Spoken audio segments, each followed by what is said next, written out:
ఈరోజు బియ్యం పిండి వడియాలు చేస్తున్నాము. దానికి కొలతలు ఈ గిన్నెతోటి ఒక గిన్నె బియ్యం పిండి తీసుకున్నాను. 4 గ్లాసుల నీళ్లు ఎసురు పొయ్యి మీద పెట్టుకున్నాను. 4 గిన్నెలు. దానికి కావలసిన పదార్థాలు: పచ్చిమిరపకాయ, అల్లము, జీలకర్ర, సగ్గు బియ్యము, పిండి. ఈ గిన్నెతోటి ఒక గిన్నె పిండి తీసుకున్నాను. అదే గిన్నెతోటి 2 గ్లాసులు పిండిలో నీళ్లు పోసి కలుపుకోవాలి గట్టిగా, అదే ఉండలు లేకుండా ఉండడం కోసం. ఇదే గిన్నెతోటి 4 గ్లాసులు నీళ్ళు ఎసురు పెట్టుకున్నాను. సగ్గుబియ్యంని బియ్యం పిండి వడియాలి ఇరిగిపోతాయి, అందుకని ఇరగకుండా ఉండడం కోసం ఒక 1/2 కప్పు సగ్గుబియ్యము మిక్సీలో పౌడర్ లాగా చేసేసి ఈ పిండిలో కలిపేసుకొని ఉడకపెట్టుకోవాలి.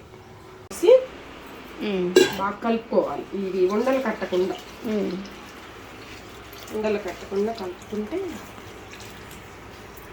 ఎసురు పొయ్యి మీద పెట్టేశాను.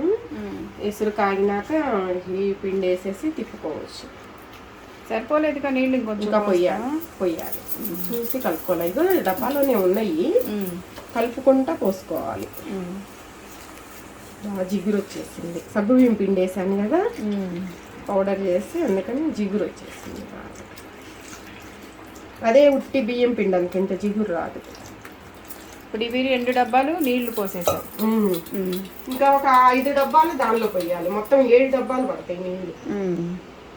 5 డబ్బాలేమో ఎసురులో పోసుకోవాలి, 2 డబ్బాలు ఇందులో పోసి కలుపుకోవాలి. ఇప్పుడు ఒక డబ్బా బియ్య పిండికి 7 డబ్బాలు నీళ్లు పడతాయి. నీళ్లు ఎసురేమో 5 డబ్బాలు పొయ్యి మీద పెట్టుకోవాలి. 2 డబ్బాలు వచ్చేసి పిండిలో కలుపుకోవాలి. మనం డైరెక్ట్ పిండి వేసామనుకో ఉండలు పెట్టేస్తుంది కదా. బాగా కలుపుకొని ఈలోపు ఆ నీళ్లు కాగేలోపు కూడా ఇది కాస్తగా మెత్తగా అవుతుంది. నానిద్ది పిండి, నానితే కూడా బాగుంటుంది. తిప్పేయటం అయిపోయిందా? నీళ్ళు కాగినాయి, ఇది కొంచెం చిక్కబడింది కదా, కలుపుతున్నానే. కలుపుతా పోసుకోవాలి. ఇలా తెరిలినాక పోయాలా? పోసేద్దామా? పోసేద్దాం. తిప్పుతాను కొంచెం. గడ్డలు ఏం కట్టవు, ఎందుకంటే నీళ్ళల్లో కలిపాను కదా, దానివల్ల గడ్డలు కట్టదు. కలుపుతున్నాను చూడు, గడ్డలు కట్టి ఒకేసారి పోసి తిప్పుతున్నా గడ్డలు కట్టదు. ఏది పిండి ముందే నీళ్ళల్లో నానబెట్టేసాగా. కూరు పచ్చిమిరపకాయలు కదా,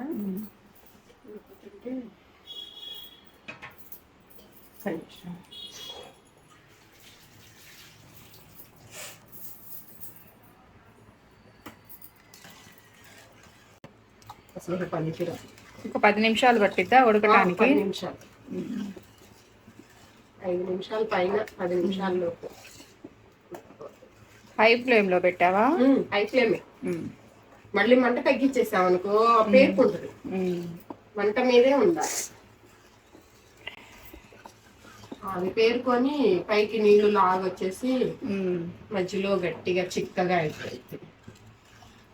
కనిపిస్తున్నది అల్లము, జీలకర్ర, కారం తక్కువ వేసాను.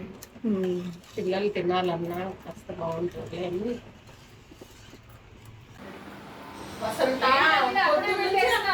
నేను రారా అన్నాను, నువ్వు రాలేదని పెట్టేసేస్తున్నాను. బయటేమో ఎండగా ఉంది, కూర్చోవడానికి కష్టంగా ఉంది, అందుకని హాల్లోనే పెట్టేస్తున్నాను.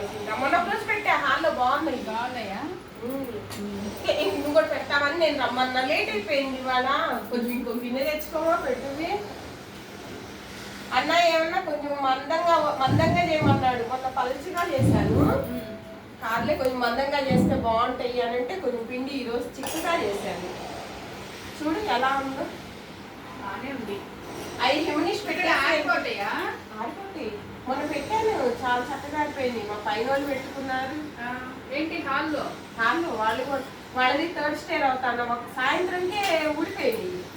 నాకేమో రాత్రికి కానీ ఊడిపోవాలి, పొద్దున్నే లేచేసరికి ఊడిపోయింది. నైట్ కూడా కలిపేసి అలాగే పెట్టనా. 5 నిమిషాలు పెట్టాడు, సేమ్ వాళ్ళలాగే పెట్టి వస్తున్నా కూడా. ఏంటి బాగా ఆరిపోతాయి ఇక్కడ? నేను కూడా పెట్టుకోనా? పెట్టుకో, ఏమైంది? రేపు పెట్టినట్టే లేదు, ఒళ్ళు కూడా అనుకోలేదు. ఓ ఎండలో ఆయాసపడి వంగి లేచి ఆ మంచం వేసి పట్టా వేసినా కూడా మంచి బియ్యం అనుకో అంత రుచి ఉండదు, జిగురు ఉండదు. మంచి బియ్యం, స్టోర్ బియ్యం అయితే పిండి జిగురు వస్తుంది, టేస్ట్ కూడా బాగుంటాయి. మనం అరిసెలు కూడా చూసావా స్టోర్ బియ్యంతోనే పెడతారు. దీంట్లో ఇవా అయిపోయింది. ఇదేదైనా నాకన్నా ఫాస్ట్గా అందుకే నేను రమ్మన్నాను. నేను అనుకోవడమే లేట్గా అనుకో చంద్రా కావాలంటుంది అని. ఈసారి చూద్దాం.